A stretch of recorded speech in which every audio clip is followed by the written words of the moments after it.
ان الحمد للہ نحمده ونستعینه ونستغفره ونعوذ باللہ من شرور انفسنا ومن سیئات اعمالنا من يهده الله فلا مضل له ومن يضلل فلا هادي له واشهد ان لا اله الا الله وحده لا شريك له واشهد ان محمدا عبده ورسوله اما بعد فإن خير الحديث كتاب الله وخير الهدي هدي محمد صلى الله عليه وآله وسلم وشر الأمور محدثاتها وكل محدثة بدعة وكل بدعة ضلالة وكل ضلالة في النار. أعوذ بالله السميع العليم من الشيطان الرجيم من همزه ونفخه ونفثه. بسم الله الرحمن الرحيم. رب اشرح لي صدري ويسر لي امري واحلل عقدة من لساني يفقهوا قولي. بسم الله الرحمن الرحيم. ان الله وملائكته يصلون على النبي يا ايها الذين امنوا صلوا عليه وسلموا تسليما. اللهم صل على محمد وعلى ال محمد كما صليت على ابراهيم وعلى ال ابراهيم انك حميد مجيد. اللهم بارك على محمد وعلى آل محمد كما باركت على إبراهيم وعلى آل إبراهيم إنك حميد مجيد. اللهم ربنا آتنا في الدنيا حسنة وفي الآخرة حسنة وقنا عذاب النار. ربنا آتنا من لدنك رحمة وهيئ لنا من أمرنا رشدا. لا إله إلا أنت سبحانك إني كنت من الظالمين. حسبنا اللہ ونعم الوکیل. یا حی یا قیوم برحمتک استغیث ولا حول ولا قوة الا باللہ العلی العظیم. آمین. الحمدللہ آج 10 دسمبر 2017 کو سنڈے کے دن قرآن کلاس نمبر 275 میں ہم انشاءاللہ تعالی سورۃ الاحزاب کی آیت نمبر 35 سے آنورڈ سٹارٹ کریں گے. اعوذ باللہ من الشیطان الرجیم. بسم اللہ الرحمن الرحیم. یہ قرآن حکیم کی ایک اہم ترین آیت ہے، سورۃ الاحزاب کی آیت نمبر 35، اس اعتبار سے کہ اللہ تعالیٰ نے مسلسل اس آیت کے اندر فیمیل جو مسلمان ہیں یا مومن ہیں اور مومنات ہیں، اور میل مومن اور مسلم، ان کو الگ الگ مینشن کیا ہے. عموماً قرآن حکیم میں جب بھی گفتگو ہوتی ہے تو اللہ تعالیٰ کا جو سٹائل ہے وہ مذکر کے صیغے میں خطاب کیا جاتا ہے، اور یہ عربی میں تغلیب کا قاعدہ بھی ہے، یعنی ڈومیننٹ چونکہ مرد ہیں اس لیے مردوں کو خطاب کیا جاتا ہے. اور اسی حوالے سے ایک روایت بھی جامع ترمذی کے اندر موجود ہے کہ بعض صحابیات کی طرف سے یہ بات بھی نبی صلی اللہ علیہ وآلہ وسلم کی خدمت میں عرض کی گئی کہ قرآن حکیم میں تو عموماً مردوں کو صیغوں کے ساتھ خطاب کیا جاتا ہے، سوائے ان جگہوں کے کہ جہاں پر اسپیسیفکلی عورتوں سے ریلیٹڈ احکامات ہیں، وہاں کا معاملہ تو الگ، لیکن عموماً جتنا بھی خطاب ہے وہ مذکر کے صیغوں کے ساتھ ہے. تو اللہ تعالیٰ نے اس کانٹیکسٹ میں ان مسلمات اور مؤمنات کی دل جوئی کی خاطر یہ آیت نازل فرمائی، جس میں اللہ تعالیٰ نے میلز اور فیمیلز دونوں کو الگ الگ مینشن کر کے ان کو جنت کی خوشخبری سنائی ہے، ان کے نیک اعمال اور صحیح عقیدوں کی برکت میں. اعوذ باللہ من الشیطان الرجیم. بسم اللہ الرحمن الرحیم. ان المسلمین والمسلمات، بے شک مسلم مرد اور مسلم عورتیں، یعنی اللہ کے حضور سر تسلیم خم کرنے والے مرد اور سر تسلیم خم کرنے والی عورتیں، والمؤمنین والمؤمنات، اور ایمان لانے والے مرد اور ایمان لانے والی عورتیں، والقانتین والقانتات، اور تابع فرمان مرد اور تابع فرمان عورتیں، والصادقین والصادقات، اور سچ بولنے والے، سچ کی روش اختیار کرنے والے مرد اور سچ کی روش اختیار کرنے والی عورتیں۔ والصابرین والصابرات، اور صبر کرنے والے مرد اور صبر کرنے والی عورتیں۔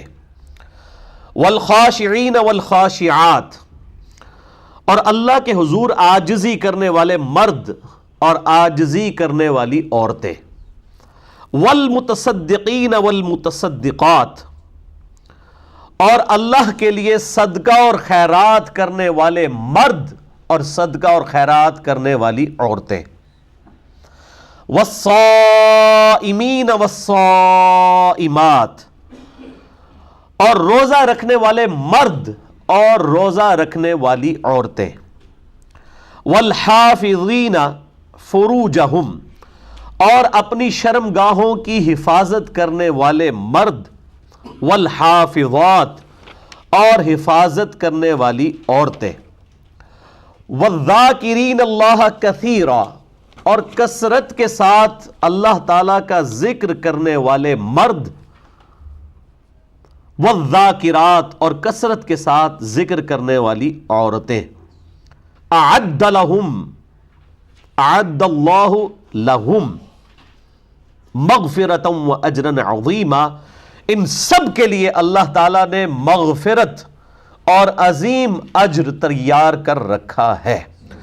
الحمدللہ آپ دیکھیں کہ اس میں خصوصاً عورتوں کے اعتبار سے تو بہت زیادہ دلجوئی ہے، اور چونکہ مردوں کو تو عموماً خطاب قرآن حکیم میں کیا گیا ہے، لیکن یہاں پہ اسپیسیفکلی عورتوں کو بھی ان کے فیمیلز کے جو سیغے ہیں عربی میں ان کے ساتھ خطاب کر کے اینڈ پہ مغفرت کی بشارت دی گئی ہے اور اجر عظیم کی۔ اچھا، ساتھ ہی ساتھ اس سورۃ الاحزاب کی آیت نمبر 35 میں یہ بات بھی پتہ چل گئی کہ اللہ تعالیٰ نے کن لوگوں کو جنت دینی ہے۔ صرف ایمان لانا کافی نہیں ہے، صرف اللہ اور اس کے رسول عز و جل و صلی اللہ علیہ وآلہ وسلم کو ماننا کافی نہیں ہے، بلکہ اللہ اور اس کے رسول عز و جل و صلی اللہ علیہ وآلہ وسلم کی ماننا بھی ضروری ہے۔ اور وہ جو کی ڈیفینیشن ہے نا، اس میں ہی یہ ساری کی ساری باتیں آ رہی ہیں۔ آپ دیکھیں کیا کیا بات ہوئی۔ ان المسلمین والمسلمات، یہ پہلی کیٹیگری ہے کہ تابع فرمان، سر تسلیم خم کرنے والے مرد اور عورتیں۔ دوسرا والمؤمنین والمؤمنات، اور صحیح ایمان لانے والے مرد اور صحیح ایمان لانے والی عورتیں، یعنی جو اللہ کو واقعی اپنا خدا مان لیں، اپنے محبوب صلی اللہ علیہ وآلہ وسلم کو اپنا رہنما مان لیں، اور پھر ان کے مقابلے پر کسی کی بات کو قبول نہ کریں۔ تیسری چیز والقانتین والقانتات، اور تابع فرمان مرد و عورتیں۔ چوتھی چیز والصادقین والصادقات، سچ کی روش اختیار کرنے والے مرد اور عورتیں۔ پانچویں چیز والصابرین والصابرات، صبر کرنے والے مرد اور صبر کرنے والی عورتیں۔ دین پورے کا پورا صبر ہی ہے، یعنی آپ کو اللہ تعالیٰ کی طرف سے آئی ہوئی تکلیف پہ بھی صبر کرنا ہے۔ وَلَنَبْلُوَنَّكُمْ بِشَيْءٍ مِّنَ الْخَوْفِ وَالْجُوعِ وَنَقْصٍ مِّنَ الْأَمْوَالِ وَالْأَنفُسِ وَالثَّمَرَاتِ وَبَشِّرِ الصَّابِرِينَ الَّذِينَ إِذَا أَصَابَتْهُمْ مُصِيبَةٌ قَالُوا إِنَّا لِلَّهِ وَإِنَّا إِلَيْهِ رَاجِعُونَ۔ ایک تو اللہ تعالیٰ کی طرف سے آئی ہوئی تکلیف پہ صبر ہے، دوسرا صبر ہے فرائض پہ استقامت کا صبر۔ ظاہر ہے کہ آج سردیوں میں فجر کی نماز اٹھ کے پڑھنا، ایون گرمیوں میں فجر کی نماز اٹھ کے پڑھنا، اس فرض کو ادا کرنے کے لیے بھی آپ کو صبر کی روش اختیار کرنی پڑتی ہے۔ گرمیوں کے روزے رکھنے کے لیے صبر کی روش اختیار کرنی پڑتی ہے، فرائض میں صبر۔ اور تیسرا صبر ہے گناہوں سے بچنے پہ۔ ہر شخص کی خواہش ہے کہ وہ راتوں رات امیر ہو جائے، لیکن وہ حرام اور حلال کی جو تمیز کرتا ہے وہ گناہوں سے بچنے پہ صبر ہے۔ آنکھوں کی حفاظت کرنا بد نگاہی کے اگینسٹ، یہ آنکھوں کا صبر ہے۔ ہاتھ کو برائی کی طرف نہ لے کر جانا، یہ ہاتھوں کا صبر ہے۔ پیٹ کا صبر ہے کہ اس میں حرام نہ ڈالا جائے۔ زبان کا صبر یہ ہے کہ زبان سے بےہودہ کلمات نہ نکالے جائیں۔ تو یہ سارے کا سارا دین صبر کے گرد ہی گھومتا ہے۔ اسی لیے کہا گیا نا وَاسْتَعِینُوا بِالصَّبْرِ وَالصَّلَاةِ، صبر اور نماز کے ذریعے اللہ تعالیٰ کی مدد چاہو۔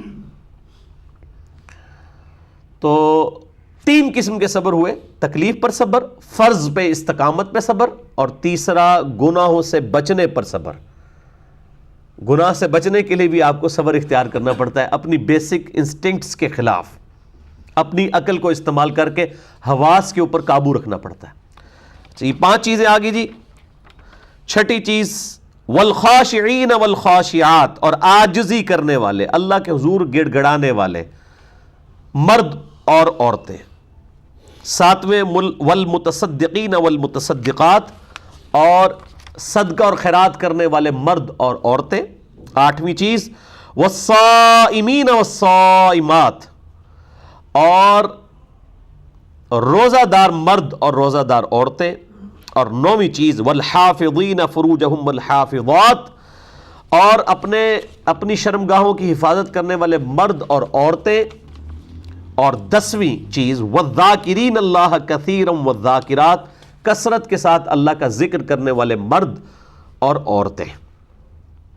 تو یہ تلک عشرۃ کاملہ، پوری 10 چیزیں اللہ تعالیٰ نے اس میں اہل ایمان جن کو جنت ملنی ہے ان کے لیے، یعنی آپ سمجھ لیں کہ وہ 10 چیزیں گنوا دی گئی ہیں کہ یہ بیسک چیزیں ہیں جن کے اوپر انسان نے عمل کرنا ہے۔ ظاہر ہے ان میں سے ہر ایک جو ہے وہ اگر آپ اس کے اوپر ڈسکشن کریں تو گھنٹوں چاہیے، اور اس اعتبار سے میں نے ان تمام چیزوں کے اوپر اسپیسیفکلی الگ سے لیکچرز بھی ریکارڈ کروائے ہیں۔ مثال کے طور پر اب جہاں تک تعلق ہے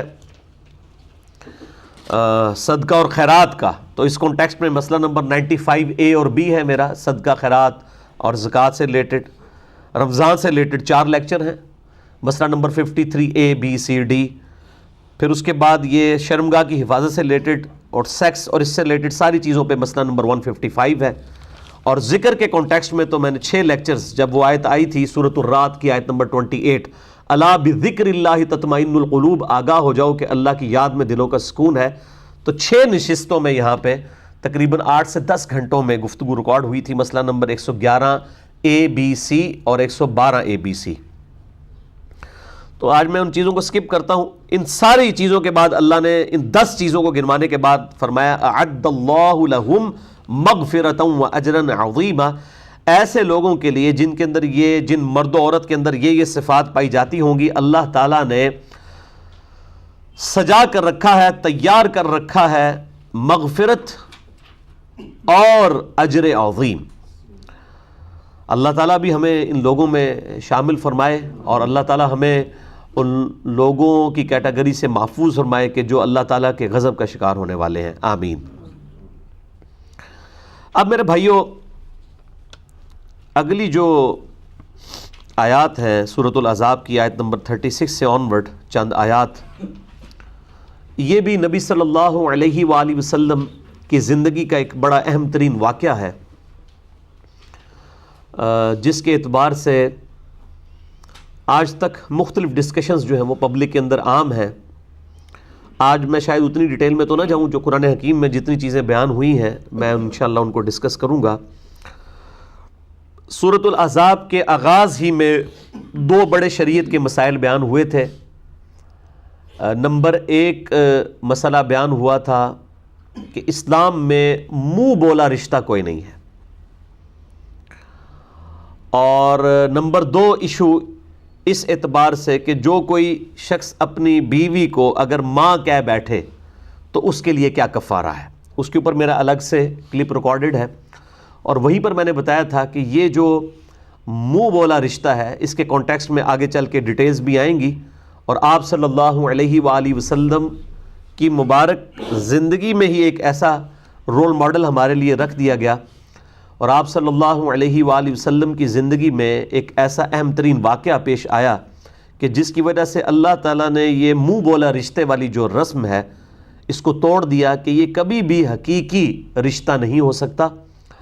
جو رشتے حرمت والے رشتے ہیں ان کے ایکویلنٹ کبھی بھی منہ بولے رشتے نہیں ہو سکتے، اور نہ ہی منہ بولے رشتے جو ہے وہ رضاعت کا ایکویلنٹ ہو سکتے ہیں، یعنی دودھ پیتے رشتے، کیونکہ جو چیزیں جو بخاری اور مسلم کی حدیث ہے کہ جو نسب جو ہے وہ حرمت والے رشتوں سے حرام ہوتا ہے، وہی نسب جو ہے وہ دودھ والے معاملے سے بھی حرام ہو جاتا ہے، لیکن اس میں صحیح مسلم میں حدیث ہے کم از کم 5 دفعہ دودھ پلانے سے۔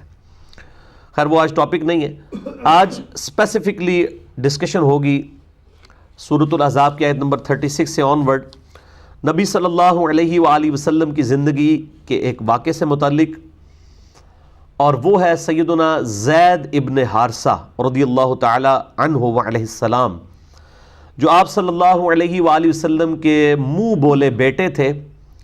آپ صلی اللہ علیہ وآلہ وسلم کی پھپھی جو تھی امیمہ بنت عبد المطلب، ان کی ایک بیٹی تھی سیدہ زینب رضی اللہ تعالی عنہا وسلام اللہ علیہا۔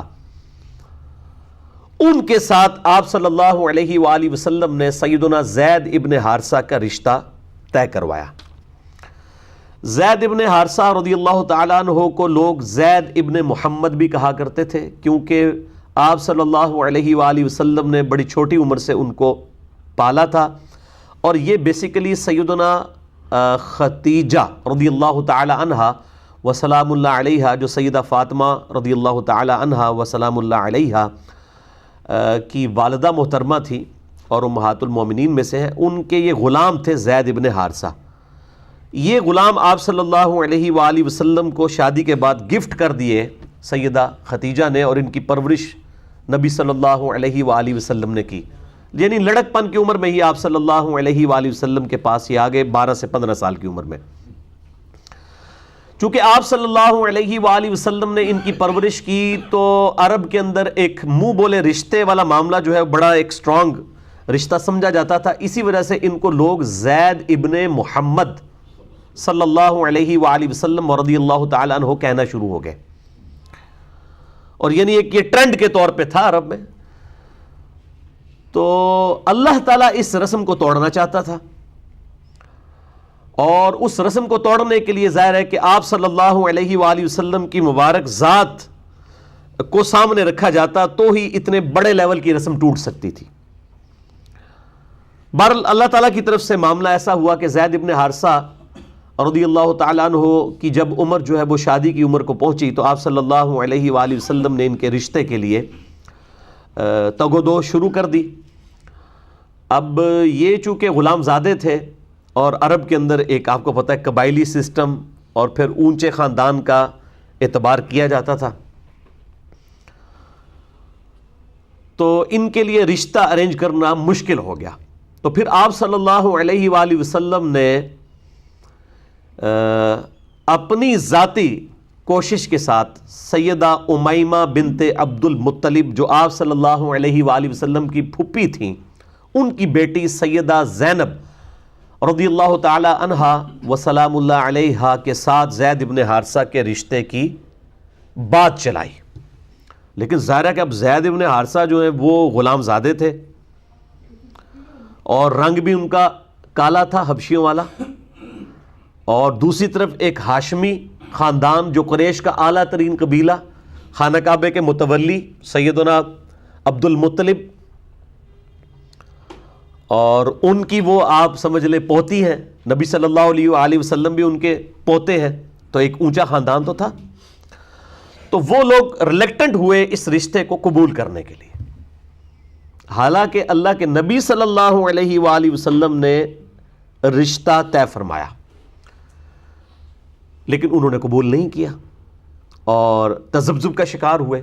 تو اس پہ اللہ تعالیٰ نے پھر بڑی سخت آیات نازل فرمائی قرآن حکیم میں، اور فرمایا کہ جب اللہ اور اس کا رسول عز و جل و صلی اللہ علیہ وآلہ وسلم کسی معاملے میں حکم دے دے، پھر کسی شخص کی اپنی مرضی نہیں رہے گی، چاہے وہ دنیاوی معاملات سے ریلیٹڈ بھی کوئی معاملہ ہو، پھر کسی اور کی مرضی رہے گی نہیں۔ یہ وہی چیز ہے جو میں اکثر کہتا ہوں، کوئی بیچارہ جوانی کی عمر میں داڑھی رکھ لیتا ہے، ماں باپ کہتے ہیں کہ جی وہ جناب تو نے جوانی میں ہی روگ لگا لیا، پھر لوگ مجھے فون کر کے پوچھ رہے ہوتے ہیں کہ جی وہ ماں باپ اجازت نہیں دے رہے۔ قرآن حکیم میں ماں باپ کی بڑی تابع فرمان ہونے کا اللہ تعالیٰ نے حکم فرمایا ہے، تو اب ہم ماں باپ کی بات مانتے ہوئے داڑھی مڈا دیں، اور کئی بیچاری بچیاں ہیں جو ماں باپ کے کہنے کی وجہ سے پردہ کرنا چھوڑ دیتی ہیں، اور پھر ایسے لوگ ای میلز کے ذریعے رابطہ کرتے ہیں۔ تو میں ان کو یہ بتاتا ہوں، اللہ کے بندو، اللہ اور اس کے محبوب صلی اللہ علیہ وآلہ وسلم کی اطاعت کے اندر اندر ماں باپ کی اطاعت ہے۔ یہاں تو صحابہ اکرام علیہم رضوان کو کہا جا رہا ہے کہ تمہاری اپنی کوئی مرضی نہیں رہے گی جب اللہ اور اس کے رسول صلی اللہ علیہ وآلہ وسلم کوئی حکم ارشاد فرما دیں، تو اب مجھے بتائیں صحابہ کا مرتبہ زیادہ ہے یا ہمارے ماں باپ کا؟ جب صحابہ کی مرضی ختم ہو جائے گی اللہ اور اس کے محبوب صلی اللہ علیہ وآلہ وسلم کے حکم کے مقابلے میں، تو اور تو کسی کی کوئی مرضی کی اہمیت ہی نہیں۔ حتیٰ کہ صحیح بخاری اور صحیح مسلم کے متفق علیہ حدیث ہے سیدنا مولا علی رضی اللہ تعالیٰ عنہ علیہ السلام سے کہ مخلوق کی اطاعت، آپ صلی اللہ علیہ وآلہ وسلم نے فرمایا کہ معروف کے اندر ہے، معصیت کے اندر کسی مخلوق کی اطاعت نہیں ہے خالق کے مقابلے کے اندر۔ اور یہ سخت ترین آیات یہاں پہ نازل ہوئی اس اعتبار سے کہ کسی مؤمن اور کسی مؤمنہ دونوں کے لیے یہ چیز شیان شان ہی نہیں ہے جبکہ اللہ اور اس کے محبوب صلی اللہ علیہ وآلہ وسلم کسی بات کا انہیں حکم دے تو ان کی اپنی مرضی بھی کوئی رہ جائے۔ ان الفاظ کے ساتھ میں آیات بعد میں کور کروں گا، پہلے میں پورا کے پورا واقعہ جو ہے وہ ڈسکس کر لوں۔ بہرحال آیات نازل ہوئیں تو ظاہر ہے کہ پھر کس کی مجال تھی، وہ رشتہ ایکسیپٹ کر لیا گیا، شادی ہو گئی۔ لیکن ظاہر ہے کہ وہ جب کفر کا فرق آ جائے تو پھر دنیاوی اعتبار سے اس رشتے کا زیادہ دیر چلنا ممکن نہیں تھا، اور وہی ہوا۔ آپ صلی اللہ علیہ وآلہ وسلم کو آ کر اکثر زید ابن حارثہ یہ شکایت کیا کرتے تھے کہ یا رسول اللہ صلی اللہ علیہ وآلہ وسلم، میری بیوی میرے ساتھ صحیح طریقے سے بیہیو نہیں کرتی۔ ظاہر ہے کہ وہ غلام زادہ ہی ان کو سمجھتی تھیں، خامند ہونے کے باوجود بھی وہ ڈیو رسپیکٹ نہیں دے سکی، اپنے آپ کو ہاشمی خاندان سے سمجھتے ہوئے، بہرحال جو بھی تھا۔ تو آپ صلی اللہ علیہ وآلہ وسلم ان کو سمجھایا کرتے تھے کہ بس اسی طرح صبر و شکر کے ساتھ زندگی گزارو۔ بہرحال الٹیمیٹلی جب معاملہ بالکل یعنی بگڑ گیا تو طلاق والا معاملہ ہو گیا۔ اب آپ صلی اللہ علیہ وآلہ وسلم کے لیے ایک بہت بڑا امتحان شروع ہو گیا، کیونکہ آپ نے ہی تو انٹروین کر کے ایک ہاشمی خاندان کی عورت کی شادی کروائی ایک غلام زادے کے ساتھ، اور وہ جوانی میں ہی بیوہ ہو گئی۔ آپ صلی اللہ علیہ وآلہ وسلم کو اللہ تعالیٰ نے وحی کے ذریعے یہ بات ارشاد فرما دی کہ اس عورت کی اب کمپنسیشن اس طرح ہوگی کہ تمہارا رشتہ یعنی نبی صلی اللہ علیہ وآلہ وسلم کا رشتہ جو ہے وہ سیدہ زینب کے ساتھ کروا دیا جائے۔ یہ وحی کے ذریعے بتا دیا گیا، لیکن آپ صلی اللہ علیہ وآلہ وسلم نے اس کو ڈسکلوز نہیں کیا پبلک میں، لیکن قرآن حکیم میں انہی آیات میں اس کا اشارہ بھی آ جائے گا کہ آپ صلی اللہ علیہ وآلہ وسلم اپنے دل کے اندر ایک بات چھپاتے تھے اور اللہ اس بات کو ظاہر فرمانا چاہتا تھا۔ اللہ نے یہ ڈیسیژن کر لیا تھا کہ اللہ تعالیٰ آپ صلی اللہ علیہ وآلہ وسلم کے ذریعے یہ چیز اسٹیبلش کرے گا کہ منہ بولا رشتہ کوئی رشتہ نہیں ہے، اگرچہ سیدہ زینب منہ بولے رشتے کے اعتبار سے آپ صلی اللہ علیہ وآلہ وسلم کی بہو تھی، اور بہو اور سسر ہمیشہ کے لیے حرمت کا رشتہ اسٹیبلش ہو جاتا ہے چاہے بیٹا طلاق بھی دے دے، لیکن چونکہ یہ منہ بولا رشتہ تھا اس لیے اس رشتے کا ہونا یا نہ ہونا برابر ہے، لیکن عرب کے کلچر کے اندر اس کو حقیقی رشتہ ہی سمجھا جاتا تھا۔ اور اگر یہ معاملہ ہو جاتا کہ آپ صلی اللہ علیہ وآلہ وسلم طلاق کے بعد اپنی منہ بولی بہو کے ساتھ رشتہ کر لیں تو ایک ہنگامہ کھڑا ہو جانا تھا، لیکن اب اس رسم کو توڑنے کے لیے بھی ضروری تھا کہ آپ صلی اللہ علیہ وآلہ وسلم کو فرنٹ پہ رکھ کے اللہ تعالیٰ کوئی ایسا معاملہ اسٹیبلش کرتا کہ تاکہ لوگوں کو یقین آ جاتا کہ منہ بولا رشتہ کوئی چیز نہیں ہے۔ اتنا بڑا واقعہ کیا گیا، اور یہ جو منکرین حدیث ہے نا ان کے لیے واقعہ جو ہے نا وہ گلے کا پھندا بنا ہوا ہے، کیونکہ وہ اکثر ایسی احادیث جس میں اس قسم کے واقعات آتے ہیں تو وہ نبیوں کی حرمت کے خلاف اس کو سمجھتے ہیں۔ وہ کہتے ہیں دیکھیں جی نبی کی تو حرمت ہے، اللہ تعالیٰ کبھی بھی ایسا معاملہ نہیں کرے گا۔ وہ میں آج ڈیٹیل میں نہیں جاتا، میرے ایک یوٹیوب کے اوپر کلپ چڑھا ہوا ہے، کیا صحیح بخاری 100% صحیح ہے جو لاکھوں لوگ دیکھ چکے ہیں، اس میں نے چند ایک واقعات کو ڈسکس کیا، لیکن یہ واقعہ ان کے گلے میں پھنسا ہوا ہے۔ اب وہ قرآن پاک میں آ گیا، اس کا انکار تو نہیں کر سکتے، حالانکہ اس کے اوپر بھی سیم ڈاکٹرائن کھڑی کی جا سکتی ہے کہ نبی کی تو ذات بہت اعلیٰ ذات ہے، اللہ تعالیٰ نے اگر رسم ہی ختم کرنی تھی تو کوئی ایک آیت نازل فرما دیتا۔ آپ صلی اللہ علیہ وآلہ وسلم کی مبارک ذات کو فرنٹ پہ کیوں رکھا گیا؟ تاکہ قیامت تک لوگ باتیں کرتے رہے کہ آپ صلی اللہ علیہ وآلہ وسلم نے نعوذ باللہ اپنی منہ بولی بہو کے ساتھ شادی کر لی ہے۔ حالانکہ ہمارے عام معاشرے کے اندر بھی جس بچے کو آپ نے بچپن سے لے کے پالا ہو اس کی پھر آپ خود شادی کروائیں تو ظاہر ہے کہ وہ اس سسر کے لیے وہ بہو کا درجہ ہی رکھتی ہے۔ یہ بڑا ناممکنات میں سے ہے کہ اس کے ساتھ وہ شادی کر لے. وہ ظاہر ہے کہ اس طرح کی چیز کبھی ڈیولپ ہی نہیں ہوتی ہے, اس کو تو بچے کی نظر سے ہی دیکھا ہوتا ہے. لیکن اللہ تعالیٰ نے یہ معاملہ کیا اور اس میں کوئی نبی کی حرمت بھی کوئی سٹیک پہ نہیں لگی ہے, کیونکہ رسم توڑنی تھی. اتنی بڑی رسم کو توڑنے کے لیے معاملہ کیا گیا, لہٰذا قرآن حکیم میں یہ واقعہ منکرین حدیث کے گلے کا پھندا بن چکا ہوا ہے. اگر یہ واقعہ بخاری اور مسلم میں ہوتا تو انہوں نے مذاق اڑانا تھا, دیکھو جی اللہ نے رسم ہی ختم کرنی تھی, اتنا بڑا واقعہ کرایا, آج تک جناب کافر پہ گلاں کر دینے, سارے اعتراضات کر دینے. تو اللہ تعالیٰ نے اگر رسم ہی توڑنی تھی تو کسی اس طریقے سے توڑ دی. تو یہ اعتراضات وہ کرتے اگر یہ بخاری اور مسلم میں واقعہ ہوتا, لیکن قرآن کے اندر آیا ہوا ہے.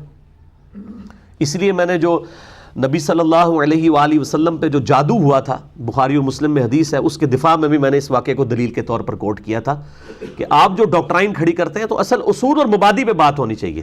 آپ اگر چھوٹے چھوٹے پک اینڈ چوز کریں تو یقین کریں آپ کبھی بھی بات ہی نہیں کر سکتے کسی کے ساتھ. پہلے اصول طے کرنے ہوں گے, کن اصولوں کے اوپر آپ نے بات کرنی ہے, پھر آگے معاملات چل سکتے ہیں. اس طریقے سے تو معاملات چل ہی نہیں سکتے. بہرحال طلاق دے دی سیدنا زید ابن حارثہ رضی اللہ تعالیٰ عنہ نے, اور یہ واحد صحابی ہیں زید ابن حارثہ جن کا نام قرآن میں آیا ہے. سیدنا ابو بکر, عمر, عثمان و علی رضی اللہ عنہم اجمعین وعلیہم السلام کا نام قرآن حکیم میں نہیں آیا, لیکن زید واحد صحابی ہیں, اکیلے ہی اکلوتے صحابی ایسے ہیں جن کا نام قرآن کے اندر آیا ہے. اس سے آپ اندازہ لگائیں کہ معاملہ بہت کریٹیکل ہے.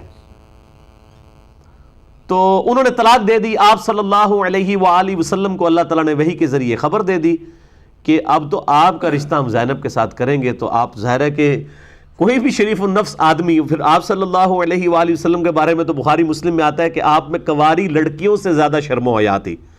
جس شخص کے اندر کنواری لڑکیوں سے زیادہ شرم و حیا ہو اور اس کو یہ بات بتائی جائے کہ پورے عرب کے کلچر کے ساتھ آپ کو اب جو ہے وہ سامنا کرنا پڑے گا اپنے منہ بولے بیٹے کی طلاق یافتہ بہو کے ساتھ آپ کی شادی ہم کروائیں گے, تو آپ صلی اللہ علیہ وآلہ وسلم اس حوالے سے جو ہے وہ پریشان تھے. لیکن اللہ تعالیٰ فرماتا ہے ہم نے یہ رسم توڑنے کے لیے یہ چیز ظاہر کرنی تھی, اور باقاعدہ اس کی حکمت قرآن حکیم میں انہی آیات میں بیان ہوئی ہے کہ ہم نے یہ کیوں کیا ہے. اور اللہ تعالیٰ فرماتا ہے کہ اس سے پہلے بھی ہماری یہ سنت رہی ہے کہ ہم نے نبیوں کے ذریعے بڑی بڑی رسومات کو توڑا ہے.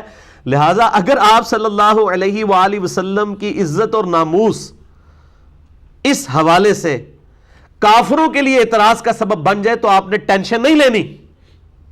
یہ اللہ تعالیٰ کی سنت ہے, اس کی مرضی جو مرضی وہ کرے.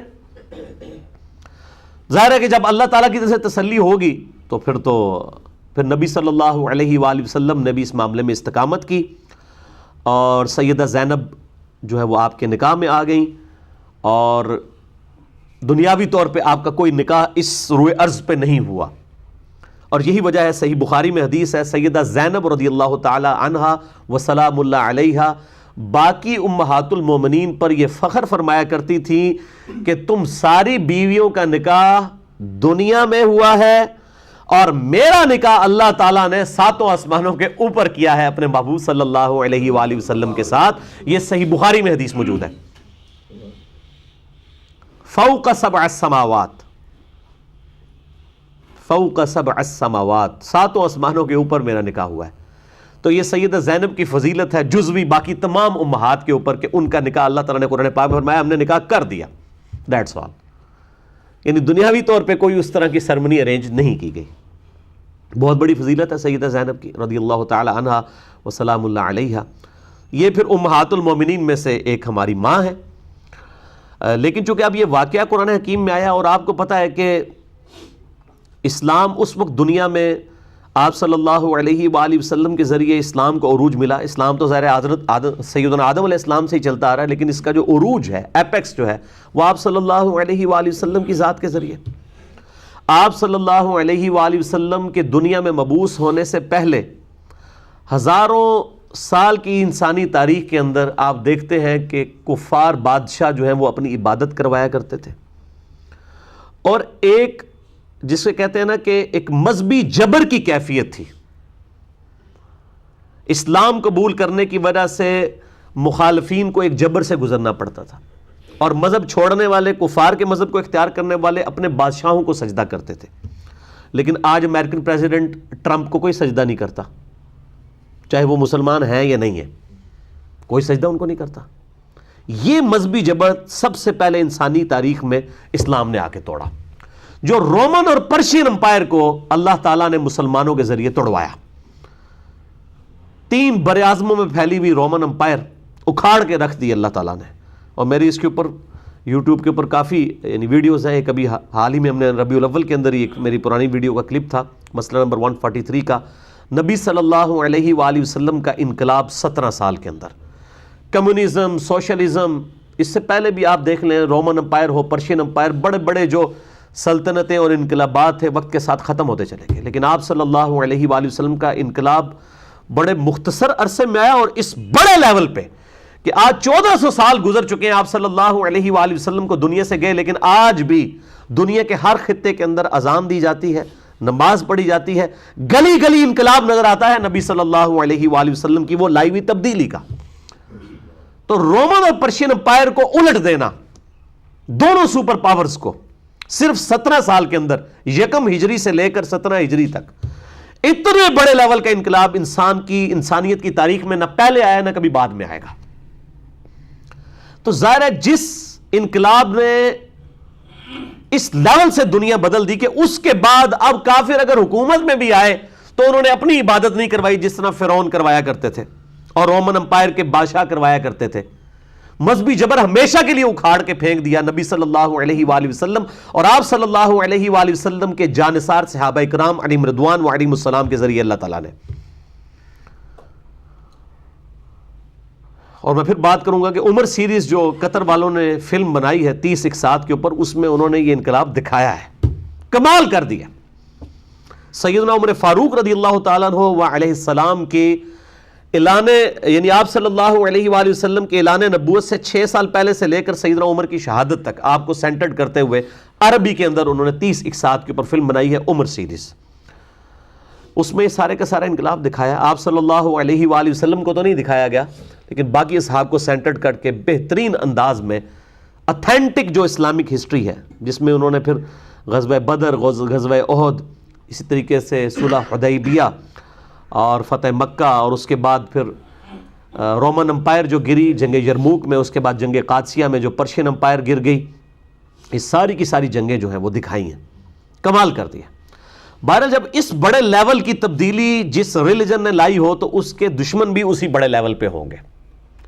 انہی دشمنوں نے پھر جھوٹی اور جعلی روایات گھڑنی شروع کر دی پروفٹ صلی اللہ علیہ وآلہ وسلم کی پرسنالٹی کو ملائن کرنے کے لیے، کیونکہ اگر آپ صلی اللہ علیہ وآلہ وسلم کی مبارک ذات ملائن ہوتی ہے، ان کو بدنام کیا جاتا ہے، تو ظاہر اسلام کی تو پوری کی پوری عمارت ہی آپ صلی اللہ علیہ وآلہ وسلم کی مبارک ذات پہ کھڑی ہے۔ اس قرآن کی بھی تو اتھینٹسٹی آپ کی زبان مبارک ہی ہے، پورے کا پورا ریلیجن آپ کی ذات کے اوپر ہے صلی اللہ علیہ وآلہ وسلم۔ تو انہوں نے پھر اس قسم کے واقعات گھڑنے شروع کیے اور ان کو کتابوں میں داخل کرنے کی کوشش کی، پبلک کے اندر مشہور کر دیا، کہ جس کی وجہ سے آپ صلی اللہ علیہ وآلہ وسلم کی شخصیت ملائن ہو جائے، آپ کا کریکٹر ملائن ہو جائے۔ وہ شخصیت جس نے آ کر حیا کے حوالے سے جو ہے وہ ریلیجن میں ایسی ایپیکس کے اوپر تعلیمات دیں کہ بے حیائی کو، جس کو کہتے ہیں نا نتھ ڈالنے والی بات، حالانکہ پہلے ایسا نہیں تھا معاملہ، لیکن اس قدر یہاں تک فرما دیا، بخاری مسلم کی حدیث ہے کہ دیور بھی موت ہے۔ اس لیول کے اوپر حیا کا جہاں پہ اہتمام کیا جاتا ہو، تو ظاہر ہے کہ جو لوگ بے حیائی کو دنیا میں پریویل کرنا چاہتے ہیں، شیطان اور اس کے ایجنٹ، قرآن حکیم میں آیا کہ شیطان اور اس کے ایجنٹ تو چاہتے ہیں کہ مسلمانوں میں بے حیائی پھیلے۔ مسئلہ نمبر میرا 106 آپ دیکھ لیں، کالج کے لڑکے اور لڑکیوں کی ڈیٹس پہ ملاقاتیں، یہ اس کا ٹاپک ہے، اور مسئلہ نمبر 155 میرا سیکس کے اوپر، اس میں نے یہ ساری چیزیں کھول کے بیان کی ہیں۔ اس کے علاوہ بھی ہے مسئلہ نمبر 161A غض بصر، نظر کی حفاظت کے اعتبار سے، اور 161B جو ہے وہ عورتوں کے حجاب اور پردے کے اعتبار سے، اس میں نے کافی ڈیٹیل احادیث اور قرآن حکیم سے آیات پیش کی ہیں اس حوالے سے۔ تو انہوں نے کہا کہ آپ صلی اللہ علیہ وآلہ وسلم کی شخصیت کے بارے پہ ایسے بہتان لگائے جائیں کہ آپ صلی اللہ علیہ وآلہ وسلم کا کریکٹر بدنام کیا جائے، معاذ اللہ، کہ آپ صلی اللہ علیہ وآلہ وسلم کی زندگی میں بھی حیا سوز قسم کی کوئی واقعات انجیکٹ کر دیے جائیں، اور وہ پھر واقعات ظاہر ہے کہ وہ ہماری تفاسیر کی کتابوں کے اندر بھی آ گئے۔ الحمدللہ احادیث کی کتابوں میں نہیں آئے، کیونکہ احادیث میں بہرحال جان پھٹک کی جاتی ہے صحیح اور ضعیف کے اعتبار سے۔ تفسیر کی کتابوں کے اندر، تاریخ طبری کے اندر، تفسیر طبری کے اندر اس طرح کے واقعات آئے، اور پھر اس قسم کے واقعات تصوف کی کتابوں کے اندر بھی، خصوصاً کشف المحجوب کے حوالے سے میرے کہ یہ کلپس بھی ریکارڈڈ ہیں اور میں نے لیکچر بھی ریکارڈ کروایا ہے، اس کتاب کے اندر بھی صحب اور سکر کی بحث میں اس طرح کے واقعات، سیدنا زید ابن حارثہ کی بیوی کے ساتھ نعوذ باللہ من ذالک ایک جھوٹا سکینڈل گھڑا گیا کہ آپ صلی اللہ علیہ وآلہ وسلم کو نعوذ باللہ ان کی ایک دفعہ نگاہ جو ہے وہ زید ابن حارثہ کی بیوی پہ پڑ گئی، تو آپ کے دل میں ان کے لیے جو ہے وہ کوئی ایسے جذبات پیدا ہوئے، تو اللہ تعالیٰ نے ان جذبات کی قدر کرتے ہوئے، اب دیکھیں نا کیسی، جس کو کہتے ہیں نا کہ وہ میٹھی پوڑی کے اندر اتنے گستاخانہ واقعہ انجیکٹ کیا کہ جی وہ تو اللہ نے تو اپنے نبی کی قدر کی ہے، جی اس میں کون سا گستاخانہ واقعہ ہے؟ لیکن آپ دیکھیں کتنے غیر محسوس طریقے سے گستاخی انجیکٹ کر دی کہ نبی کی چونکہ نگاہ پڑ گئی تو نبی صلی اللہ علیہ وآلہ وسلم، حالانکہ یہ نہیں پتا کہ نبی صلی اللہ علیہ وآلہ وسلم کی جس نبی کی تعلیم ہے کہ اگر نگاہ پڑے تو ہٹا لو، اور صحیح مسلم میں حدیث ہے اگر کسی غیر عورت پر نگاہ پڑے تو اپنی بیوی کے پاس جاؤ، اس کے پاس بھی وہی کچھ ہے جو اس کے پاس ہے، جو نبی یہ تعلیم دے رہے ہیں اور پریکٹیکلی کر کے بھی دکھا رہے ہیں، انہوں نے یہ معاملات کرنے تھے، اور پھر جی وہ دل میں گھر کر گئی ان کی محبت، نعوذ باللہ من ذالک، تو اللہ نے اپنے نبی کا ریگارڈ کیا۔ اب دیکھیں آپ، اللہ تعالیٰ کے بارے میں بھی حیا سوز واقعہ بیان کر دیا کہ اللہ تعالیٰ بھی نعوذ باللہ اس قسم کی بے حیائی کو کوئی نعوذ باللہ پروموٹ کرتا ہے، تو وہ ان کے دل میں گھر کر گئی، تو اللہ تعالیٰ نے پھر وہ زید ابن حارثہ کے دل میں نفرت ڈال دی سیدہ زینب کی، اللہ نے ڈال دی، حالانکہ میں نے بتایا کہ وہ تو ہاشمی اور غلام زادہ، وہ والا فرق تو آج بھی موجود ہے، آپ دیکھ لیں، وہ سٹیٹس کف بھی ایک ہی نہیں تھا، وہ یہ وجوہات تھی، تو وہ اس کی وجہ سے ان پہ حرام ہو گئی، تو انہوں نے طلاق دی، بعد میں شادی کر دی، اور پھر اس کے بعد انہوں نے کہا کہ جو اسی حوالے سے جو تصوف کے ہاں جو ہے سکر کا ایک کانسیپٹ پایا جاتا ہے وہ بھی اسی کیٹیگری کے اندر فال کرتا ہے، اور جو صحف کا کانسیپٹ پایا جاتا ہے اس کے حوالے سے انہوں نے وہ تورات جو ٹیمپرڈ فارم میں، اس کے اندر ایک واقعہ سیدنا داؤد علیہ السلام کے بارے میں بھی آتا ہے کہ وہ ان کی نگاہ ایک دفعہ اپنے صحابی اوریا کی بیوی پہ پڑ گئی جو چھت کے اوپر نہا رہی تھی نعوذ باللہ، تو انہوں نے اوریا کو جو ہے وہ آگے جنگ میں بھیج کے قتل کروا کے تو بعد میں اس کی بیوی کے ساتھ خود شادی کر لی نعوذ باللہ۔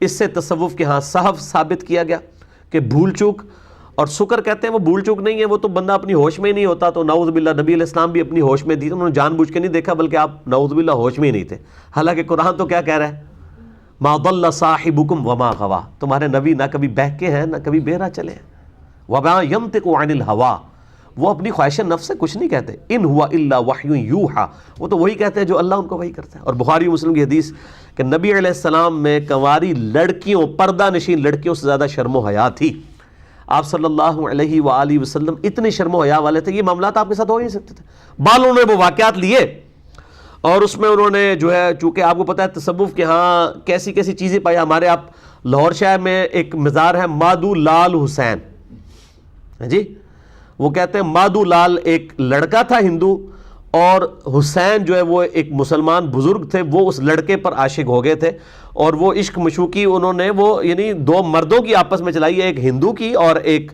مسلمان کی، اور کہتے ہیں وہ آج بھی وہ میلہ چراغاں ہوتا ہے ان کے نام کے اوپر، اور وہ کہتے ہیں کہ جی وہ چونکہ ان کے درمیان ایک عشق محبت کا رشتہ تھا تو وہ ان کا نام جو ہے اکٹھا بن گیا، اور اس میں مادو لال کا نام پہلے بولا جاتا ہے اور حسین کا۔ اب اس قسم کے واقعات پھر اب ظاہر ہے کہ اس قسم، اور آج تک آپ ٹی وی پہ آپ دیکھ لیں خبریں آتی رہتی ہیں آئے دن، کبھی کوئی پیر جو ہے وہ کسی لڑکی کو لے کے بھاگ جاتا ہے، کبھی کوئی اس طرح کے معاملات۔ اب یہ ساری کی ساری چیزوں کو انہوں نے جسٹیفائی کرنے کے لیے، ظاہر ہے مسلمانوں کو یہ سمجھانے کے لیے کہ بھئی یہ بھی کوئی ایک تصوف کا ایسا رنگ ہوتا ہے جس میں انسان جو ہے کوئی لڑکا لڑکی، کوئی مرد کسی مرد کے اوپر عاشق ہو جاتا ہے، یا کوئی مرد کسی غیر محرم عورت پہ عاشق ہو جاتا ہے، تو وہ کہتے ہیں یہ عشق مجازی یا عشق حقیقی، وہ کہتے ہیں بھئی عشق حقیقی تک پہنچنے کے لیے عشق مجازی کی ضرورت ہے۔ اب یہ ساری کی ساری جو انہوں نے یہ جعلی چیزیں تھیں، ان کو جسٹیفائی کرنے کے لیے ان واقعات کا سہارا لیا۔ اب جب انہوں نے ان واقعات کا سہارا لیا تو اب ظاہر ہے کہ وہ آج تک ہمارے گلے میں فٹ ہوئے ہیں، اور وہ نبی صلی اللہ علیہ وآلہ وسلم کی شخصیت کو ملائن کیا جاتا ہے۔ تو میں نے ان آیات کے اندر آپ کو پتہ چل جائے گا، میں نے اسی لیے پورے کا پورا واقعہ بیان کیا کہ بالکل ایسی چیز نہیں تھی، نعوذ باللہ من ذالک۔ قرآن خود اپنی حفاظت کرتا ہے، احادیث خود حفاظت کرتی ہیں، اور میں اکثر کہا کرتا ہوں کہ ہمارے محبوب صلی اللہ علیہ وآلہ وسلم کی شخصیت وہ شخصیت ہے جس پہ ہزاروں کیمرے فٹ تھے، باقی جتنے انسان ہیں نا ان کے بارے میں ایک تاریخ دان بیٹھ کے نا تو کہتا ہے فلاں بادشاہ یہ تھا، فلاں یہ تھا، فلاں یہ تھا. ایک بندہ ہزاروں بندوں کے بارے میں ہسٹری لکھتا ہے. اور ہمارے نبی صلی اللہ علیہ وآلہ وسلم کی شخصیت وہ ہے کہ جن کے بارے میں ہزاروں لوگوں نے ایک بندے کی شخصیت کو روایت کیا ہے حدیث کی کتابوں کے اندر. لیکن آپ کا کوئی ایک جانثار صحابی بھی ایسا نہیں جو آپ کے ساتھ پوری زندگی اٹیچ رہا ہو اور وہ آپ کی وفات کے بعد کبھی آپ کے دین کو چھوڑ گیا ہو. فتح مکہ کے موقع پہ جو لوگ انٹر ہوئے تھے وہ کئی ایک جو ہے مرتد بھی ہو گئے. میرا انشاءاللہ تعالیٰ ایک دو دن تک کلپ بھی مسئلہ نمبر 96 سے وہ تیار کروایا میں نے, وہ اپلوڈڈ ہو جائے گا کہ صحابی کی تعریف کیا ہے.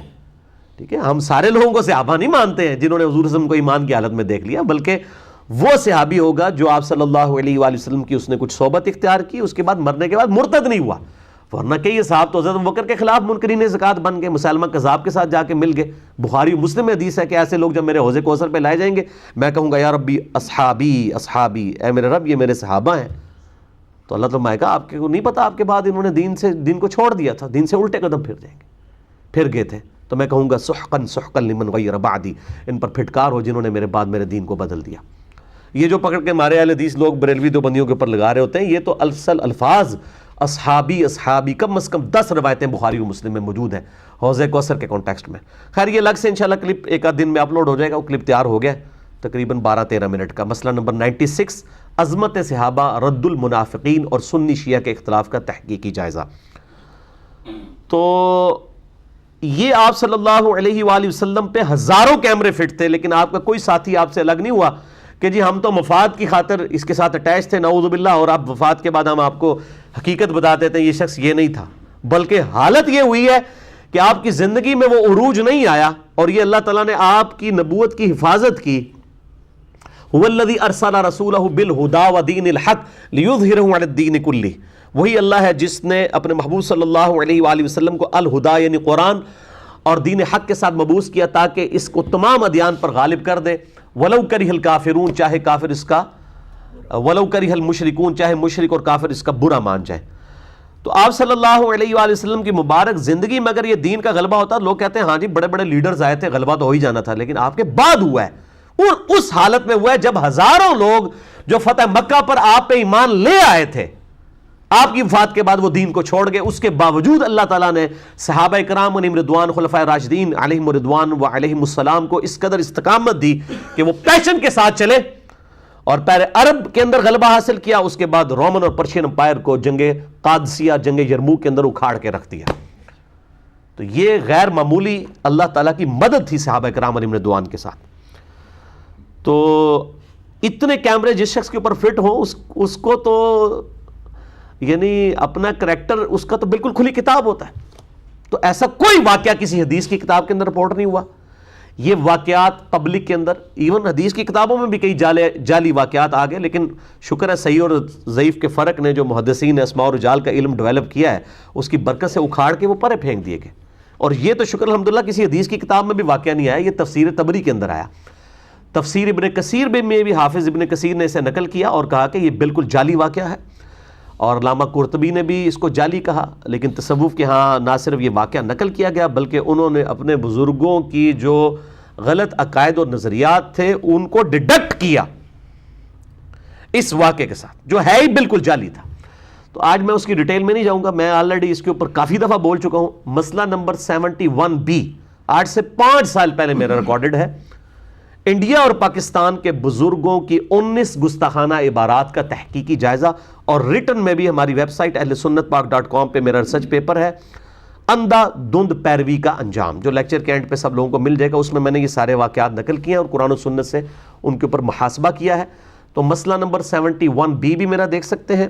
اس کے علاوہ مسئلہ نمبر 164A اور 164B, جس میں نے پریکٹیکلی یہ کتابیں جو ہیں HD کیمرے میں دکھا کے اور یہ ساری چیزیں بتائی ہیں کہ لمحہ فکریہ ہے ان کتابوں کو چھاپنے والوں کے لیے, اور لمحہ فکریہ ہے ان لوگوں کے لیے کہ جو ان کتابوں کو اس اعتبار سے پبلک میں پریزنٹ کر رہے ہیں کہ شاید اصل ریلیجن ان کتابوں کے اندر موجود ہے جن میں ایسے گستاخانہ عبارات موجود ہیں. اور میں نے ان ویڈیوز میں بھی بار بار کہا, میں آج بھی کہتا ہوں کہ ان کتابوں کے مصنفین کے ساتھ ہمارا کوئی لینا دینا نہیں ہے, کیونکہ ہمیں نہیں پتا انہوں نے لکھا یا نہیں لکھا. ہمارا جھگڑا ان لوگوں کے ساتھ ہے جو آج تک وہ کتابیں چھاپ رہے ہیں. بہرحال آج میں اس ڈیٹیل میں نہیں جاؤں گا، یہ اتنی گفتگو کافی تھی. اب ان آیات کو کور کر لیتے ہیں. سیدہ زینب اور رضی اللہ تعالی عنہا و سلام اللہ علیہا کے اعتبار سے اعوذ باللہ من الشیطان الرجیم، سورۃ الاحزاب آیت نمبر 36. وما کان للمؤمن، کسی مؤمن کے لیے شایع نہیں ہے، ولا مؤمنۃ، اور نہ ہی کسی مؤمن عورت کے وہ یہ زیب دیتا ہے، اذا قضى اللہ ورسولہ امرا، کہ جب اللہ اور اس کا رسول کسی معاملے میں فیصلہ فرما دے، حکم دے دے، ان یکون لہم الخیرۃ من امرہم، کہ انہیں اس معاملے میں اپنا بھی کوئی اختیار رہ جائے، کیونکہ النبی اولیٰ بالمؤمنین من انفسہم وازواجہ امہاتہم، نبی صلی اللہ علیہ وآلہ وسلم مومنین کے اوپر ان کی جانوں سے بڑھ کر حق رکھتے ہیں، اور نبی کی بیویاں امت کی مائیں ہیں. تو کیسے یہ مومن مرد اور مومن عورت کے پاس کوئی اختیار رہ جاتا ہے جب اللہ اور اس کا محبوب صلی اللہ علیہ وآلہ وسلم کسی معاملے میں حکم دے دیں؟ وَمَن يَعْصِ اللَّهَ وَرَسُولَهُ فَقَدْ ضَلَّ ضَلَالًا مُبِينًا، جو کوئی اللہ اور اس کے رسول کی معصیت کرے گا، نافرمانی کرے گا، وہ گمراہ ہوا اور گمراہی میں بھی دور جا پڑا. تعویل خاص کے اعتبار سے یہ سیدہ زینب کے حوالے سے ان کے خاندان کے لوگوں کو تنبیہ کی جا رہی ہے. ہم تو کسی کھاتے میں نہیں ہے کہ جو اللہ اور اس کے رسول کی نافرمانی کرے وہ گمراہ ہو گیا. ہم لوگ کس کھاتے کے اندر؟ وَإِذْ تَقُولُ لِلَّذِي أَنْعَمَ اللَّهُ عَلَيْهِ، اور یاد کرو وہ وقت جب تم اس شخص کو فرماتے تھے اے نبی صلی اللہ علیہ وآلہ وسلم کہ جس پر اللہ نے انعام کیا، وَأَنْعَمْتَ عَلَيْهِ، اور جس پہ آپ نے بھی انعام کیا تھا، یعنی آپ نے بچپن سے لے کے اس کو پالا. اب وہ یہ آیات دیکھیں ایک کانٹیکسٹ کے ساتھ ہے. ان آیات کو لے کے وہ سورہ توبہ میں بھی اس طرح کی آیات آتی ہیں ملتی جلتی، تو وہ کہتے ہیں کہ جی وہ اللہ بھی انعام کرتا ہے امت کے اوپر، نبی علیہ السلام بھی کرتے ہیں. تو اب آپ دیکھیں وہ اسپیسیفکلی وہ انعام کیا ہے. اس حساب سے تو ماں باپ بھی انعام کرتے ہیں اولاد کے اوپر. ٹھیک ہے، کتنے یعنی آپ سمجھیں ایکسٹریم الفاظ ہیں. رب ارحمہما کما ربیانی صغیرا، اے میرے رب ان دونوں پر رحم فرما جس طرح انہوں نے بچپن میں مجھ سے پالا تھا. رب کا لفظ ماں باپ کے لیے استعمال کیا گیا ہے، لیکن وہ دنیاوی اعتبار سے ہے. تو یہاں بھی دنیاوی اعتبار سے کہ اے نبی جس پہ تو نے انعام کیا تھا، یعنی تو نے اس کو بچپن سے یعنی پالا تھا، یعنی زید ابن حارثہ کو. امسک علیک زوجک، اور آپ صلی اللہ علیہ وآلہ وسلم اس کو کیا کہتے تھے کہ اپنی بیوی کو اپنے پاس ہی اپنی زوجیت میں رکھ. واتق اللہ، اور اللہ سے ڈر. ٹھیک ہے، اب آپ صلی اللہ علیہ وآلہ وسلم کیا نعوذ باللہ یہ آپ کوئی کہہ سکتے ہیں دنیاوی اعتبار سے کوئی ایکٹنگ والا معاملہ تھا؟ نہیں. جب آپ کوئی کہہ رہے ہیں اور اللہ بھی فرما رہا ہے کہ آپ یہ کہتے تھے، آپ کی تو پوری خواہش تھی کہ وہ عورت ان کے عقد میں ہی رہے. وَتُخْفِي مَا فِي نَفْسِكَ، اور آپ چھپاتے تھے اس بات کو جو آپ کے جی میں تھی. مَاللَّهُ مُبْدِيهِ وَتَخْشَى النَّاسَ، جس بات کو اللہ نے ظاہر فرما دینا تھا اور آپ لوگوں سے ڈرتے تھے. اب آپ صلی اللہ علیہ وسلم لوگوں سے کیوں ڈرتے تھے؟ کیا آپ نے لوگوں کے سامنے پبلکلی جو ہے اس چیز کا اظہار کیا ہوا تھا کہ میں نے یہ نعوذ باللہ اس قسم کا جو واقعات لکھے ہوئے ہیں؟ نہیں. آپ کو اللہ نے وحی کے ذریعے فرمایا کہ بھئی یہ مستقبل میں فیصلہ ہونے والا ہے. جیسا کہ آپ دیکھیں نا مسند احمد میں صحیح سند کے ساتھ یہ حدیث موجود ہے کہ آپ صلی اللہ علیہ وآلہ وسلم کو اللہ تعالیٰ نے سیدنا حسین علیہ السلام کی شہادت سے 50 سال پہلے ہی فرما دیا کہ اس بچے کو آپ کی امت جو ہے وہ فرات کے کنارے شہید کر دے گی. اور آپ کی زار و کتار آنکھوں سے آنسو رواں تھے. سیدنا علی آئے اور کہا اے اللہ کے نبی صلی اللہ علیہ وآلہ وسلم، میرے ماں باپ آپ پہ قربان، آپ کو کس نے غمگین کیا؟ تو فرمایا ابھی بھی جبرائیل آئے تھے اور مجھے کہا کہ آپ اس بچے سے پیار کر رہے ہیں جبکہ آپ کی امت اسے قتل کر دے گی. 50 سال پہلے بتایا جا رہا ہے. تو اب 50 سال بعد ایک واقعہ ہونا ہے اور آپ صلی اللہ علیہ وسلم رو رہے ہیں. آپ کو اللہ نے وحی کے ذریعے پہلے بتا دیا. اور پھر کہتے ہیں میں نے جبرائیل سے کہا کہ مجھے وہ کربلا کی مٹی دکھاؤ، تو انہوں نے یوں ہاتھ مار کے سرخ رنگ کی مجھے کربلا کی مٹی بھی لا کے دکھائی. تو یہاں پہ بھی آپ صلی اللہ علیہ وسلم کو پہلے بتایا گیا یہ معاملہ ہو جائے گا. اللہ کو تو پتہ ہے نا آگے مستقبل میں کیا ہونے والا ہے. وَتَخْشَى النَّاسَ، اور آپ لوگوں کے تشنیع سے، تانوں سے بھی ڈرتے تھے کہ لوگ کیا باتیں کریں گے کہ اس نے اپنی بہو، ایکس بہو جو تھی، حالانکہ وہ حقیقی تو نہیں تھی، منہ بولی تھی، اس کے ساتھ نکاح کر لیا. وَاللَّهُ أَحَقُّ أَن تَخْشَىٰ، جبکہ اللہ اس چیز کا زیادہ حقدار ہے کہ آپ اس سے ڈریں، اللہ کا خوف کریں، لوگوں کی باتوں کی کوئی پرواہ نہ کریں. یہ ہمارے لیے بھی ہے. آج بھی آپ جب سچائی پہ چلیں گے نا میرے بھائیوں، لوگوں کو سچائی کو نہیں ہضم ہوتی ہے. اور یہ جو معاملہ ہے، نبی علیہ السلام بھی بہرحال انسان تو تھے نا، آپ بھی یہ چاہتے تھے کہ کوئی تان و تشنی میرے اوپر نہ ہو. لیکن اللہ تعالیٰ کیا فرما رہا ہے؟ لوگوں کے تانوں کی پرواہ نہیں کرنی، آپ نے جو حق بات ہے اس کے اوپر چلنا ہے، آپ اللہ سے ڈریں۔ آج بھی اگر کوئی بات آپ حق سمجھتے ہیں لوگوں تک پہنچائیں، آپ لوگوں کے تانوں کی پرواہ نہ کریں۔ اگر ہمارے نبی علیہ السلام کو یہ کہا جا رہا ہے تو ہمیں تو بدرجہ اولا کسی کی پرواہ نہیں کرنی چاہیے، ٹھیک ہے۔ واللہ احق ان تخشا، اللہ اس چیز کا زیادہ حقدار ہے کہ آپ اس سے ڈریں۔ فلما قضا زید، جب زید کی غرض اس سے پوری ہو گئی، منہا وطرا، اور سیدنا زید علیہ السلام نے اپنی خواہش جو پوری کر لی، یعنی جو ان کو بیوی بنا کے رکھا تھا، اس کے بعد اس سے علیحدگی اختیار کر لی، زوجناکہا لکی لا یکون علی المؤمنین حرج، تو ہم نے آپ کا نکاح اسی عورت زینب کے ساتھ کر دیا تاکہ مومنین کے لیے کوئی حرج نہ رہے، فی ازواج ادعیائہم، ان کے منہ بولے جو بیٹے ہیں ان کی بیویوں کے بارے میں، اذا قضوا منہن وطرا، جب کہ وہ ان کو طلاق دے چکے۔ اب وجہ اللہ نے خود بتا دی ہے کہ نکاح کیوں کروایا ہے۔ نعوذ باللہ اس لیے نہیں کرایا کہ آپ کو زینب پسند تھی، بلکہ اس لیے کہ منہ بولے بیٹوں کے ساتھ رشتے کے معاملے میں کوئی حرج باقی نہ رہے۔ وَكَانَ أَمْرُ اللَّهِ مَفْعُولًا، اور یہ تو اللہ کا ایسا حکم تھا جو ہر حال میں پورا ہو کر رہنا تھا۔ بھئی اللہ کے علم میں تو حضرت زید کی پیدائش سے پہلے بھی سیدہ زینب حضور کی بیوی لکھی ہوئی تھی۔ جامعہ ترمذی میں حدیث ہے صحیح سند کے ساتھ، میں اللہ کے ہاں اس وقت بھی خاتم النبیین لکھا ہوا تھا جب آدم علیہ السلام ابھی مٹی اور پانی کے درمیان تھے۔ آدم کی پیدائش سے پہلے نبی صلی اللہ علیہ وآلہ وسلم اللہ کے ڈیوائن علم میں خاتم النبیین تھے۔ تو حضرت آدم علیہ السلام کی پیدائش سے پہلے ہی اللہ کے علم میں تو سیدہ زینب امہات المومنین میں سے ایک تھی نا۔ اللہ تعالیٰ فرماتا ہے جو ہم نے طے کیا تھا۔ اب یہ ظاہر ہے کہ اللہ تعالیٰ یہ سارے سرکمسٹانسز بھی اللہ تعالیٰ بناتا ہے، یہ حقیقت بات ہے۔ یعنی اللہ تعالیٰ نے یہ سارے حالات و واقعات بنائے ہیں کہ پہلے وہ منہ بولے بیٹے کے ساتھ رشتہ ہوگا، پھر اس اعتبار سے طلاق والا معاملہ ہو جائے گا، اور پھر الٹیمیٹلی نبی صلی اللہ علیہ وآلہ وسلم کو جو ہے وہ اس رسم توڑنے کے لیے فرنٹ لائن پہ لایا جائے گا۔ ما کان علی النبی من حرج، کسی نبی کے لیے کوئی حرج نہیں، وہ کوئی مذائقہ نہیں اس معاملے میں، فیما فرض اللہ لہ، کہ جب اللہ تعالیٰ اس کے لیے کوئی چیز حلال کرتے۔ یعنی اب حضور کو تسلی دی جا رہی ہے، آپ کے اندر شرم و حیا والا معاملہ تو بہت تھا نا، کہا کہ جب اللہ آپ کو اجازت دے رہا ہے پھر آپ کو اس معاملے میں کیوں کسی اعتبار سے بھی پریشان ہونے والی بات نہیں ہے۔ سنت اللہ فی الذین خلو من قبل، اور یہ اللہ کا طریقہ آپ سے پہلے پیغمبروں کے حق میں بھی رہا ہے۔ یہ نہیں ہے کہ یہ آپ کے ساتھ ہی ایسا معاملہ ہوا ہے، آپ سے پہلے بھی پیغمبروں کو فرنٹ لائن پہ لا کے بڑی بڑی رسومات کا خاتمہ کیا گیا ہے۔ یہ آپ کے ساتھ کوئی اکیلے یہ معاملہ نہیں ہو رہا صلی اللہ علیہ وآلہ وسلم، بلکہ آپ صلی اللہ علیہ وآلہ وسلم سے پہلے بھی ہوا۔ وَكَانَ أَمْرُ اللَّهِ قَدَرًا مَقْدُورًا، اور اللہ کا حکم ایسا فیصلہ ہے جو کہ طے پا چکا ہوتا ہے، ڈیفینیٹ چیز ہے۔ اللہ تعالیٰ نے جو چیز اسٹیبلش کرنی ہے وہ کر دینی ہے۔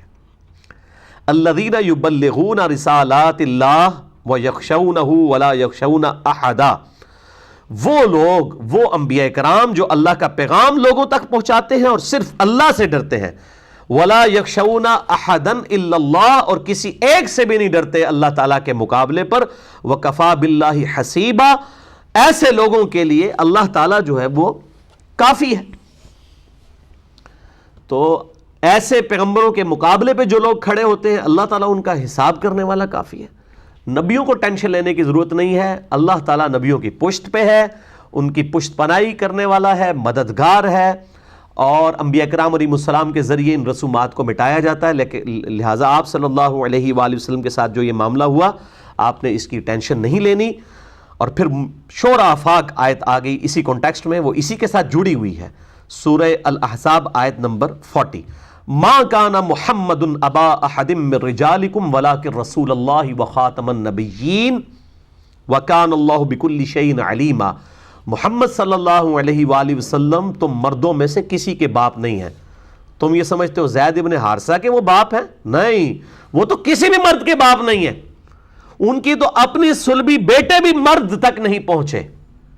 4 بیٹے تھے نا آپ صلی اللہ علیہ وآلہ وسلم کے، چاروں بچپن میں فوت ہو گئے، 4 بیٹیاں اور 4 ہی بیٹے۔ 4 بیٹے سیدہ خدیجہ سے 3 بیٹے ہوئے، سیدنا قاسم، طاہر اور طیب رضی اللہ عنہم اجمعین وعلیہم السلام، اور سیدہ ماریہ قبطیہ سے سیدنا ابراہیم علیہ السلام پیدا ہوئے. یہ 4 بیٹے تھے لیکن کوئی بھی جوانی کی عمر کو نہیں، بچپن میں ہی فوت ہو گئے. اور ظاہر اس میں حکمت تھی کہ اگلے نبیوں کے بچے جب جوان ہوتے تھے وہ ان کے نائب بنا کرتے تھے. حضرت ابراہیم علیہ السلام کا بیٹا بھی پیغمبر، پوتا بھی، پڑپوتا بھی. تو ہمارے نبی صلی اللہ علیہ وآلہ وسلم کا کوئی بچہ جوانی کی عمر کو پہنچتا تو آپ صلی اللہ علیہ وآلہ وسلم کی یہ شان کا تقاضا تھا کہ اسے بھی پیغمبر بنایا جاتا. لیکن دوسری طرف ختم نبوت کا تقاضا یہ تھا کہ وہ پیغمبر نہ ہوتا. تو اللہ تعالیٰ نے درمیانی حل کیا نکالا؟ کوئی بچہ جوان ہی نہیں ہوگا آپ کی زندگی میں. یہ حکمت میں آپ کو بتا رہا ہوں. ختم نبوت کا یہ تقاضا تھا کہ آپ کا کوئی بچہ مرد جو ہے وہ نہ بنتا، بلکہ بچپن ہی میں، لڑکپن میں ہی وہ فوت ہو جاتا. بڑی چھوٹی عمر میں یہ سارے بچے فوت ہو گئے. تو اس وجہ سے آپ صلی اللہ علیہ وآلہ وسلم کسی مرد کے باپ نہیں ہیں. زید ابن حارثہ کیا وہ تو اپنے بھی جو بچے ہیں وہ بھی مرد تک نہیں پہنچے، ان کے بھی باپ اس اعتبار سے کسی مرد کے باپ نہیں ہیں. ولیکن رسول اللہ، بلکہ وہ تو اللہ کے رسول، وخاتم النبیین، اور نبوت کی مہر ہے. اور مہر ہمیشہ ڈاکومنٹ کے اینڈ پہ لگائی جاتی ہے. سیل آف دا پروفٹ ہے کہ اب اس ڈاکومنٹ میں کوئی چیز ایڈ نہیں ہو سکتی. قرآن میں تو خاتم کا لفظ آیا اور صحیح مسلم میں خاتم کا لفظ آیا، یعنی ختم نبوت بھی آپ پر ہو گئی. وَكَانَ اللَّهُ بِكُلِّ شَيْءٍ عَلِيمًا، اور اللہ تعالیٰ نے ہر چیز کو اپنے علم سے گھیرا ہوا ہے.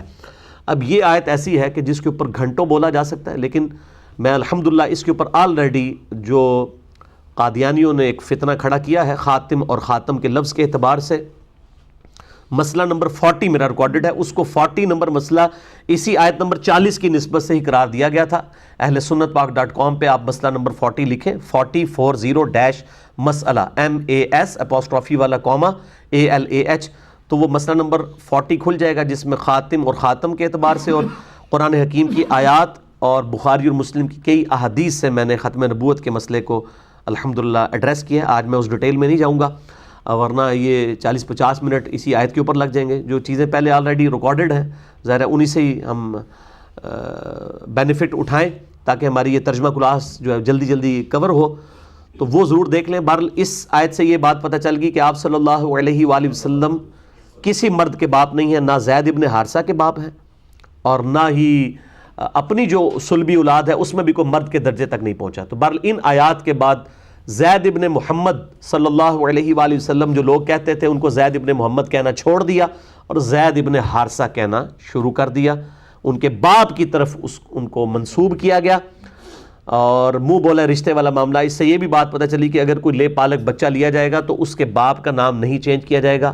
صحیح بخاری میں حدیث ہے کہ ایسے شخص پہ جنت حرام ہے جو اپنے نام باپ کا نام بدل لے.